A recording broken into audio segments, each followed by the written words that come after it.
An balima radio lafiya lamɛnbaa cɛ ni muso joyila kɔnɔ a kɔ kan an ka foli bi aw ye an ka dugawu b'aw ye ani an ka barikada n'an ka waleɲumandɔn radio lafiya 102.8 Fiɲɛjuru sira sanfɛ an ka foli b'aw ye a bɛ yɔrɔ yɔrɔ ka bɛn n'a ka sangaw ye nin waati na a balimakɛ a n'a denkɛ n'a ka garibukɛ Ali Badara Sangare ka bɔ Sirakɔrɔ Jɛdalakaw fɛ yen nɔ ka sigi Bamakɔ Yirimajɔ Kadɔbugu la walima ka sigi Joyila Sokura la o bɛ aw ɲɛkɔrɔ nin saga in na suntigɛ waati o waati dakuruɲɛ fila sun kan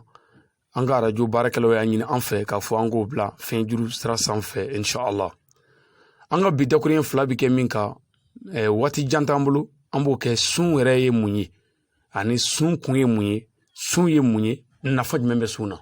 dakuruɲɛ fila an bɛn'o bolo kan an ka foli bi radio directeur ye ani radio lamɛnbaa bɛɛ Banikɔ kɔnɔ a kɔ kan an ka foli bi an kanuɲɔgɔn bɛɛ ye an ka foli bi Joyila tigilamɔgɔw bɛɛ lajɛlen ye ani an ka dugawu n'an ka barikada o kɔfɛ an baden minnu bɔra ka sun don sisan an b'a ɲini Ala fɛ Ala k'an ka sun bɛɛ lajɛlen minɛ minnu ma se ka sun don darura gɛlɛn kama fariganw ani dɛsɛw bolo ma Ala ka se di an'u ma ka kɛnɛya sabati an bɛɛ lajɛlen ye an ka jamana Mali Ala ka kolo suma faamaw Ala k'o kɛ laadiriw ye ka jamana taa ɲɛfɛ sɔlili ala rasuli n'an bɔra yen an bɛna dakuruɲɛ fila min fɔ sun yɛrɛ kan o ye sun ye mun ye nafa jumɛn bɛ sun na ani sun kun yɛrɛ jumɛn ye sun ye mun ye sun ye yɛrɛminɛ de ye silamɛ k'i yɛrɛ minɛ ka bɔ fɛn dagale la yani ka taa se fɛn haramu de ma k'i yɛrɛ minɛ ka bɔ fɛn dagale la haramu ko tɛ dɛ fɛn minnu dagale don k'i yɛrɛ minɛ ka bɔ olu la ko ni mɔgɔ sera k'a yɛrɛ minɛ ka bɔ fɛn dagale la tile 30 kɔnɔ haramu ninnu toyili bi nɔgɔya mɔgɔ bolo sun doni k'i yɛrɛ minɛ ka bɔ fɛn dagale la jisuma min bi bɛɛ mɛ ko k'o dabila i yɛrɛ furuɲɔgɔn i ta y'o ye k'i yɔrɔ janya o la awa dumuni duni bi daga k'o dabila o tuma sun ye fɛn jumɛn ye sisan yɛrɛ minɛ ka bɔ mun na fɛn dagale yɛrɛ la jɛnɛ ye haramu ye tɛ sunkalo ko ye siyɔni ye haramu ye tɛ sunko ye namara ye haramu ye tɛ sunkalo ko ye janfa ye haramu ye tɛ sunkalo ko ye dabalijugu ye haramu ye tɛ sunkalo ko ye mɛ sun ye fɛn dagale de dabilali kalo ye pour que haramu minnu fɔlen don Ala fɛ kuranɛ na ani Alakira ka kuma la sallallahu alaihi wasallam walasa o dabilali ka nɔgɔya an bolo o tuma Ala yɛrɛ ye sun kɛ ayiwa dagale dabilali kalo ye o tuma sun ye dagale dabilali de pour que k'an dege haramu yɛrɛ toyili la sa kalo 11 kɔnɔna na o kɔfɛ sun dira jɔnni de ma sun ye wajibi ye jɔnni kan sun ye wajibi ye a fɔlɔ ye min ye o k'a sɔrɔ i yɛrɛ ye silamɛ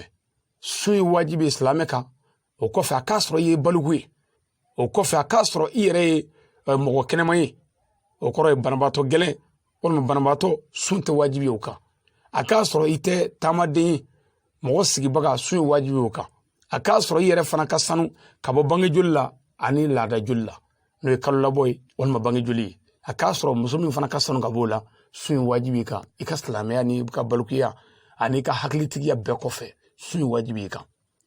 sun yɛrɛ a kun ye jumɛn ye a bɛ na ni hinɛ ye ani makari ye ani ɲɔgɔn dɛmɛ ye silamɛya kɔnɔ komi Alakira cira sallallahu alaihi wasallam Ala ko wa ma arsalnaka illa rahmatan lil alamin a ko cikun foyi tɛ Alakira la fɔ dafɛnw ka hɛrɛ sɔrɔli o tuma dafɛnw ka hɛrɛ sɔrɔli ayiwa pour que k'o baara tɔ sabati Ala ye sun kɛ wajibi ye Alakira kan komi a y'a kɛ wajibi ye cogo min na mandow tɛmɛnen tɔw kan ko ni sun wajibira kira mandenw kan n'an sunna a bɛ na ni hinɛ ye n'an sunna a bɛ na ni limaniya ye n'an sunna a bɛ na ni makari ye n'an sunna a bɛ na ni ɲɔgɔn dɛmɛ ye ani ɲɔgɔn bankari ye san tɔ mun bɛ bɛɛ kɔnɔ o tuma sun bi silamɛw tin don ɲɔgɔn na sun bi silamɛw kɛ ka ɲɔgɔn dɛmɛ sun b'a to silamɛw bi gɛlɛya min bɛ ɲɔgɔn kan sun b'a to silamɛw b'o dɔn o tuma sun nafa b'a la min ka bon kosɛbɛ ni Ala ye waati natɔ yira an na sun tiɲɛfɛnw ani sun tiɲɛnenw bi sara cogo min ani sun sara cogoyaw ani sun yɛrɛ kɔnfɛnw ani fɛn minnu tɛ daga sunbagatɔ ye an bɛna tila k'an da se o bɛɛ ma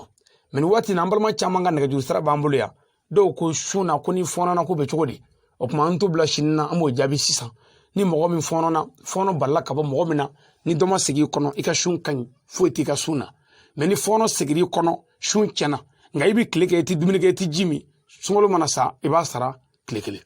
i b'a sara n'a tile hakɛya ye o tuma an bɛna tila ka se o bɛɛ ma don nataw la sun walala kɔnɔna na a balimakɛ Ali Sangare don wajulikɛla don Banikɔ kɔnɔ a kɔ kan Mali kɔnɔ Mali kɔ kan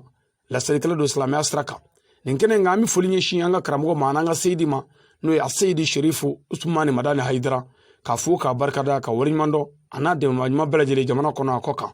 ka tila ka foli ɲɛsin Joyila faamaw ma ani Joyila dugutigiw ani Joyila alimami bɛɛ lajɛlen ma i bɛ yɔrɔ yɔrɔ la ka bɛɛ fo o kɔfɛ arajo lafiya yɛrɛ alimatɛriw